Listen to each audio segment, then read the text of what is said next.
Hey guys, I'm Will from Tested. And it's Norm from Tested. Norm, a few months ago, you faxed me a physical object. That's right. It wasn't quite teleportation, but No. it was a combination of 3D scanning and 3D printing. We're using a desktop 3D scanner called the Matter and Form. And it could scan small objects in okay quality, but not something I could really recommend. Yeah, I mean, it was basically a turntable with a laser attached to it and some cameras, and you'd spin it around, and the little scanner would go up and up and up. But it took a few hours, and the resolution wasn't awesome. No. And it was kind of unforgiving, it seemed like. Yeah. So since we tested that, I went to a conference and I met the folks who make this guy. They were actually just sitting in a dark room scanning people's heads and then emailing them the files, which I thought was super duper cool. This is the Occipital Labs structure sensor. And basically what it is a depth sensor that hooks onto your iPad Air or iPad Mini. I think they even have a bracket for the iPad 4. But it needs a little bit of processing power, so you want a newer device. When you say depth sensor, it sounds familiar because that's something that the first generation Kinect used.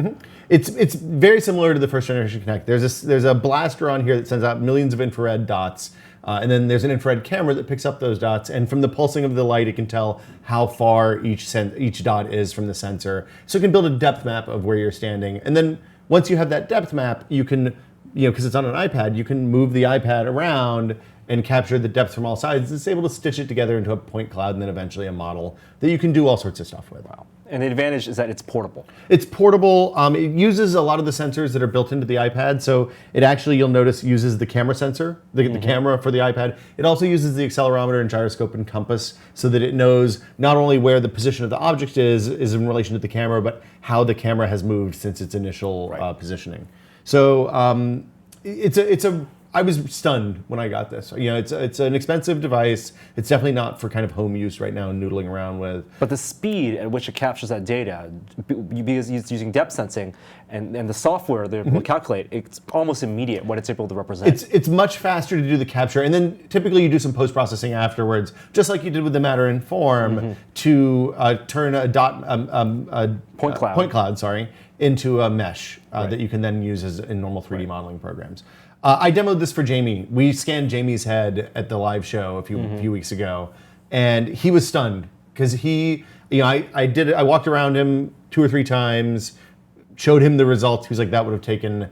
I used to have a machine that did this when they were doing commercials, and it was a $200,000 machine that took all day, and somebody had to sit inside perfectly still the entire time. So it is. While the technology is still a little rough around the edges for consumers, it's an amazing improvement over over what was state of the art even 5 or 10 years ago. So you were scanning heads, and it seems like that's like a good size of an object to scan. What can you scan with this? So once you get down below a certain resolution, it just doesn't work very well. And it seems like the resolution, something that's maybe 2-3 inches high is going to be too small. Think about Maltese Falcon size, or maybe and up. About a foot and a half or bigger, a foot or bigger. They use meters, so 1/3 of a meter is as small as you want to go, I think. Like a human bust, just from the shoulders up, is perfect size to scan. As with the Matter and Form, things with lots of voids don't work particularly well. Right. I'll show that in a minute. I'll show you some demo scans in a minute. And then things that are black or shiny black especially are bad. So it's if it interferes with the IR either by absorbing it or reflecting it, then that confuses the sensor and you end up with these voids. The neat thing is the software is pretty good, and if there's a lot of little voids but there's data on either side, it'll kind of just fill in.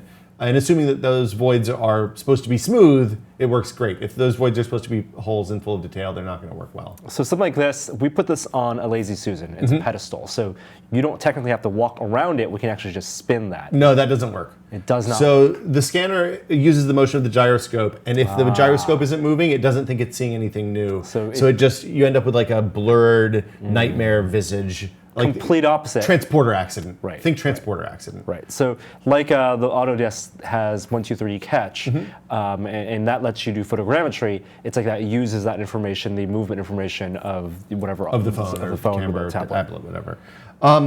So yeah, the best process for this is to put stuff on a small pedestal and walk around it. There's several different ways you can do scans, and we'll go through that stuff in a minute.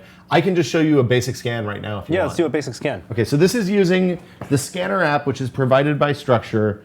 I'm booting up the sensor. There we go. So I'm going to walk over here. Zoidberg. Hey, we're loose in the studio. Oh my goodness. So this is Zoidberg. You should be able to see. Hold on, I might have to restart this. Oh no, there it fixed itself. Okay, so you see this box around the edges, and I'm controlling its size with my by pinching. So you adjust the size of the box to be just a little bit bigger than the object you want to scan. Okay. You can do your head, but probably not. And then you want to get everything that you want to have scanned in the red. So I want your shoulders to be in. That looks pretty good. So it's going to scan, and it just fills in dots. And I'm just going to do your front because I'm on the other side of the desk. But I can go down and up under your chin. And look, I can even move pretty quickly.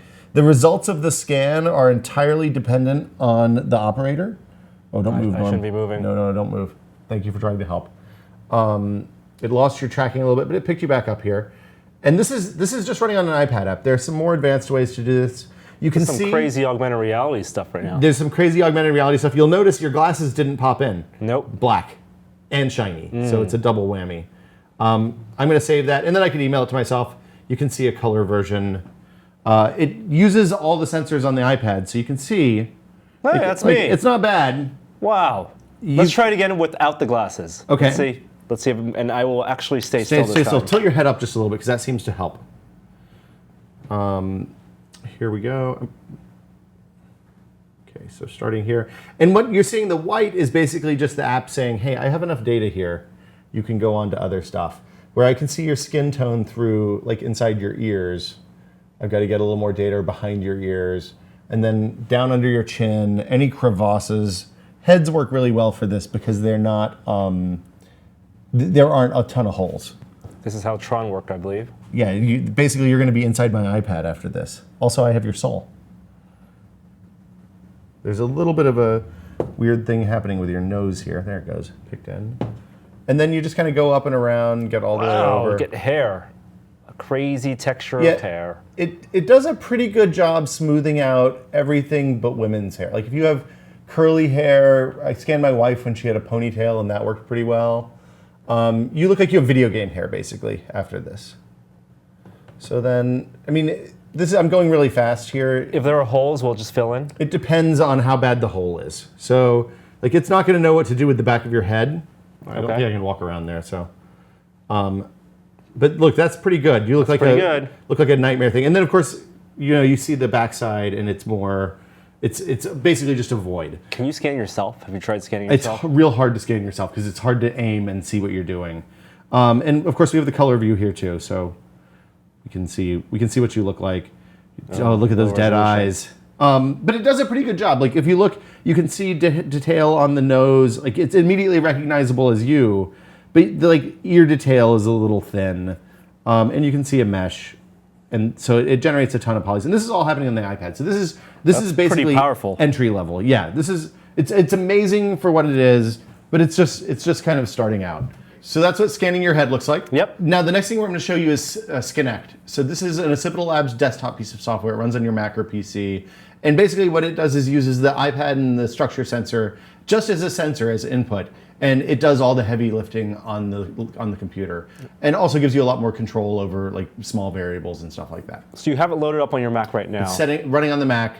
I set it up to scan Zoidberg's head here. Okay. And I'm going to start over here on this side. So when you're scanning, you kind of have to learn to be aware of seams and stuff like that, because the place where you start on a lap is going to maybe sometimes have a little bit of a seam that you'll have to fix out. So you want like a smooth surface, and the side of Zoidberg's head is perfect for that. All right, I'm going to let you scan. So people watching right now, in the top right-hand corner, you can see that that's actually the desktop right now, Will's desktop, and there was a box there that Will configured to show the approximate size of Zoidberg. We're going to say about maybe three quarters of a meter, half a meter tall. What you now see then, the green is the actual iPad, what the iPad is seeing, and there's green and red speckling. Green is good, red is bad. Green means you're in the right distance. Red means you're too close or too far away. And you want to be about a meter away. Yeah, and I messed up and made the slice too small. So these gray areas that you're seeing are places where Zoidberg is sitting outside the box.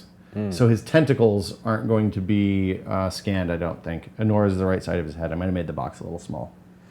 So you can see, like, The scanner has trouble with places where there's gaps and voids. So I'm reaching up here behind the tentacles and getting down really low. And you have to do it without losing tracking. So like, I'm going much faster than I would normally. I feel like I probably whiffed that one. Let's see what it looks like though. I'm going to go over to Skinect. All right. And so you can see on this screen, what you're seeing is the model, but you're also seeing the path the camera took. Ah. So see, I started out up here and I moved all the way around. That's really cool. And then you can see the box that you drew around where you approximated where the size of Zoidberg. You started maybe too far back. I was a little bit off. So there's a straight edge on his tentacles. But Zoidberg is pretty much a perfect case for scanning with this. You mean the reflectivity of that texture? He's matte. He's relatively smooth surface. He's got a little bit of a texture, which I would guess it probably picked up. Like you can see, let me see if I can zoom in close here. I always have a hard time aiming with the trackpad with this app. I'm not exactly sure why. You're getting some skin texture there. Yeah, you're seeing the knobbly skin texture there. It's tough to tell in this weird angle, but it looks pretty good. You always have to export these into something like Mesh Mixer and clean them up a little bit. Either embed it, for example, with the tiny Joeys, I had to slice off the bottom so there's a flat place for the printer.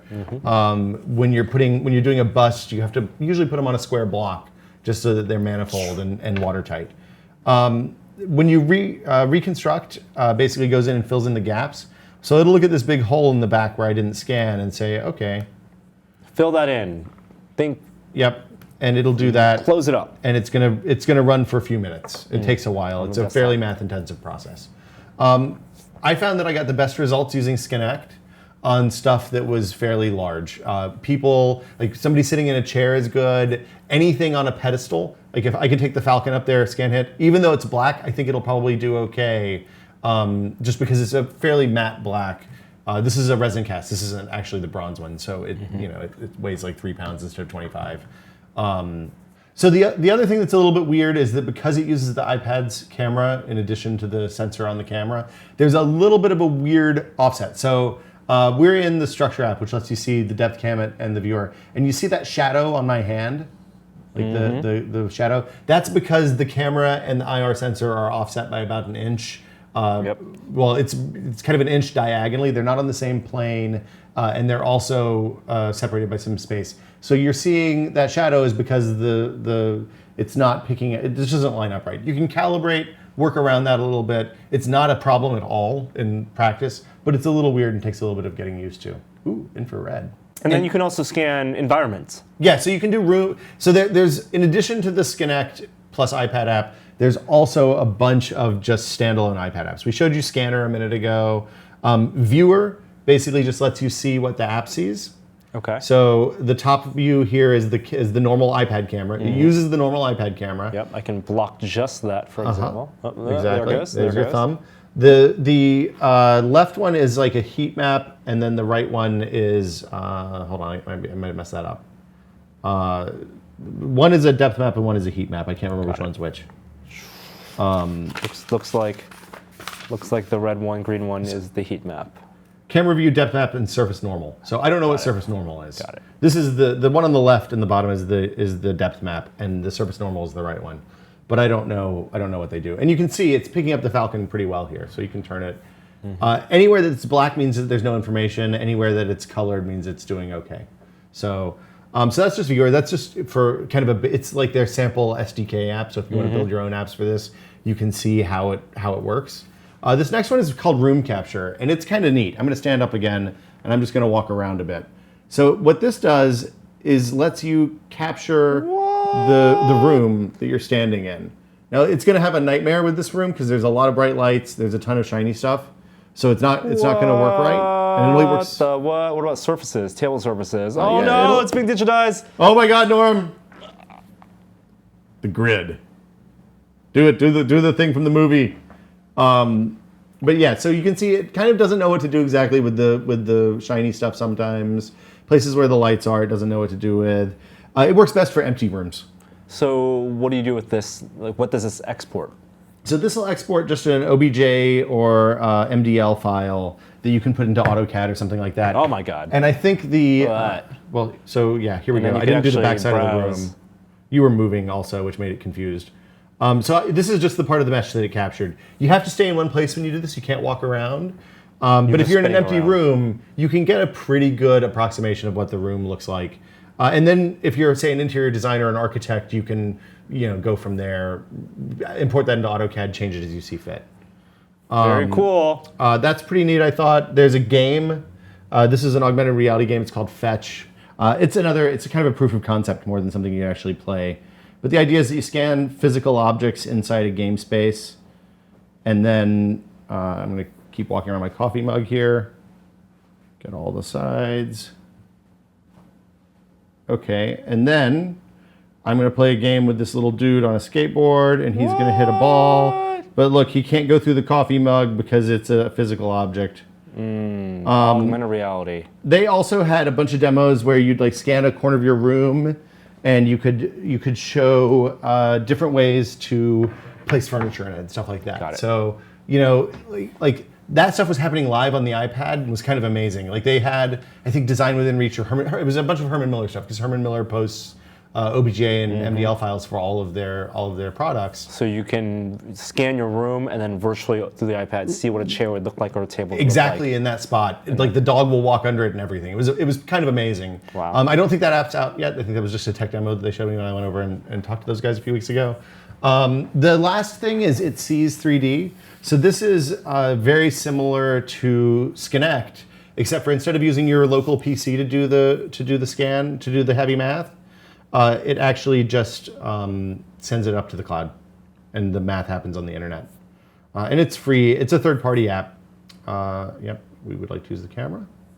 Here we go, and I'll see if I can scan the Falcon. It's a little bit tough. There it goes. So see, you can actually see the points generating. It doesn't like this because it's black. This was a bad example. Okay, so we're not going to do that. I've used this a couple of times. It works reasonably well. This is an incredibly neat thing. It's kind of expensive for just a toy. And the fidelity you get with it, I mean, just like the matter and form, the longer you scan, the more point data you get. The point data here is good enough. It's like you can tell, for example, a 3D print, this is Joey. Yeah. But this isn't something that, for example, an animator would want to use for a film. You'd have to. It's still better to do something in Maya or to touch it up, or you're going to have to touch it up. Like even if you're just trying to capture assets for a video game or something like that, you're going to need to do a substantial amount of cleanup work on anything you get out of this. It isn't a shortcut to generating 3D models. Like it isn't. The thing that it might be interesting for is if you say you're sculpting a mask and need to make 55 copies of the same prosthetic, maybe this is a good way to get the prosthetic in. I don't know enough about how a lot of that stuff works to say, but it's definitely an interesting start in that regard. I think that probably the more current applications are the interior design stuff, architecture, and that sort of thing, because that stuff worked reasonably well in empty rooms. Very cool. How much does it cost? It is $380 for just the sensor, but I think you're probably going to want to get the bundle that has the software as well, which is another $130. So I think it ends up being $500 $500 with the structure, with the sensor and the software. The software is good for more than just the structure. You can use it with any point cloud, I believe. So you can import all sorts of stuff and it'll clean it up, fill the holes. And the software does a pretty good job of turning weird scanned objects that have, like, you saw the hole in the back of your head and that stuff. It'll turn that into something that then you can import into Mesh Mixer and will be mostly manifold and ready for 3D printing. It's not a copy machine. No. So like any of those guys on the back shelf, Boba Fett, Ed 209, all that, none of that's going to scan. You're not going to be able to scan small stuff like action figures. You're not going to be able to scan Lego creations. Anything with voids in the middle is going to have a hard time with. Anything that's too shiny. But it's awesome for scanning heads. If you can get somebody to sit still for 5 minutes, you can capture their likeness, and then maybe import them into the game, use the mesh to make their face or whatever. Heads and beer bottles. Heads? No, beer bottles are shiny, Norm. Oh, then just heads. San Pellegrino cans. The other thing that they had good luck was they went to some sculpture exhibits. So if you go to a museum and you want to scan sculptures, it works great for that. Although you will get the tops most of the time. So there's an SDK that the Simple Labs folks have made. You have to sign up for the developer program to get that, but it doesn't seem like there's anything onerous about that. If you want to build your own apps, if you have an application for this, you can do that right now. It's a little wonky. Just in the same way that 3D printing is still a little bit wonky. It's not. It requires a fair amount of hand holding and fiddling with, and you'll rarely get a perfect scan on your first try. But you will on the second. You'll get better at it over time, and by the third or fourth time you use it, you'll be better. And each subsequent time, you'll get a little bit better and be a little more proficient. The battery life is a little bit weird. It doesn't have an on-off switch. So there's its own battery on the inside? It has to have a battery on the inside. They provide a power brick to charge it. It's not a micro USB, which I thought was kind of a bummer. I think that it turns off when you unplug the cable, but pretty much every time I've come back to it after a week or two, the battery's been dead. I've never run out of battery while scanning. I think we're at 80% now when I looked a minute ago, with 15 or 20 minutes of scanning so far today. But it's not, it's clearly a first-gen product in a lot of ways. It's pretty good, but it's not perfect. Go to the X-ray view. The X-ray view is the coolest of all of this. I don't even know what that is. Oh wait, there we are. It's the TV, the desks, some curtains, stuff. Very, very cool. Yeah, I mean, what do you've seen? I think there's a good suite of software. It doesn't seem like there's only one thing you can do with it, which is the neatest thing. So that's it. It's the structure sensor. It's from Occipital Labs. They're a small startup just down the street from us. I think this thing is super duper neat. It's like I said, Jamie. We impressed Jamie with it, and it's hard to impress Jamie with a piece of technology that hooks onto an iPad. So that's it. We'll be back with more from Tested soon. I'm Will. I'm Norm. See you guys later. Bye.